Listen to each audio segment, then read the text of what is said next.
जगात 6 जातींचे 5,500पेक्षा जास्त व्याघ्र असून संपूर्ण भारतातील व्याघ्र प्रकल्पांसह जंगलांमध्ये सध्या 3,167 पेक्षा अधिक वाघ आहेत। जंगलांचा मुख्य घटक वाघ असून वाघांचे सरासरी आयुर्मान 15 ते 18 वर्षांचे असते। व्याघ्र प्रकल्पातील वाघांची होणारी शिकार थांबवण्यासाठी प्रयत्न करणे गरजेचे असून वाघांचा नैसर्गिक अधिवास जपायला हवा। वन्यजीव संरक्षण गरजेचे असून वन्य प्राण्यांबद्दल युवा पिढीमध्ये जनजागृती आवश्यक आहे, असे प्रतिपादन नाशिकचे सुप्रसिद्ध वन्यजीव छायाचित्रकार अनंत सरोदे यांनी केले। जागतिक व्याघ्र दिनानिमित्त सोमवारी मविप्र संचलित सायखेडा महाविद्यालय, नांदूर मधमेश्वर वनविभाग व गोदाकाठ अरण्यांनी सोसायटीच्या संयुक्त विद्यमाने सायखेडा महाविद्यालयात आयोजित वन्यजीव छायाचित्रकार अनंत सरोदे यांच्या व्याख्यान व जंगलवारी छायाचित्र प्रदर्शनाच्या उद्घाटन प्रसंगी ते प्रमुख वक्ते म्हणून बोलत होते। कार्यक्रमाच्या अध्यक्षस्थानी मविप्र संचालक शिवा पाटील गडाखे होते। यावेळी प्रमुख अतिथी म्हणून व्यासपीठावर प्राचार्य संजय खैरनार, वनपरिक्षेत्र अधिकारी शेखर देवकर, पोलीस निरीक्षक विकास ढोकरे, उपप्राचार्य डॉक्टर सचिन गोसावी,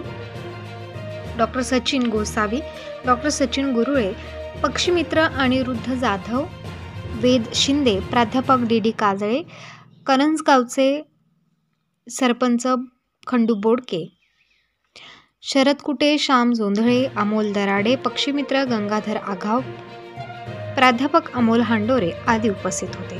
प्रारंभी सरस्वती प्रतिमा पूजन व दीप प्रज्वलन करण्यात आले। यावेळी कार्यक्रमाचे अध्यक्ष शिवा पाटील गडाख म्हणाले की वाघांची संख्या हळूहळू कमी होत असल्याने वाघांचे जंगलामधील महत्त्व याविषयी जनजागृती निर्माण करण्यासाठी आणि व्याघ्र संवर्धनाला चालना मिळावी म्हणून व्याघ्र दिन साजरा केला जातो। या दिवसाचा उद्देश वाघाच्या नैसर्गिक अधिवासाच्या संरक्षणासाठी जागतिक पातळीवर प्रयत्न करणे गरजेचे आहे, असेही गडाख यांनी सांगितले।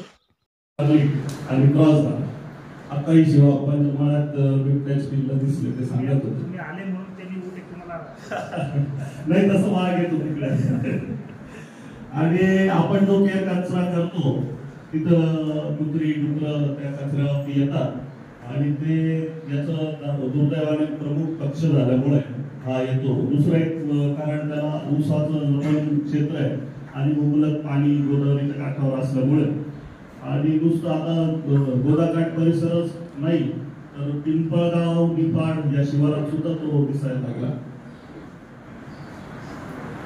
हा एक वेगळा पक्षी लेसर ॲक्टिव्हन स्टॉक, त्याच्या गळ्याला जी पिवळी पिशवी आहे त्या पिशवीमध्ये तो गिधाडासारखं शिकारीचं उरलेलं अन्न खाऊन ते गिळत असतो आणि खाली त्याचं घरटं सुद्धा तिथे आहे, वाळलेल्या काड्या वगैरे। आपण तिलाही धरण परिसरात मला गळालेला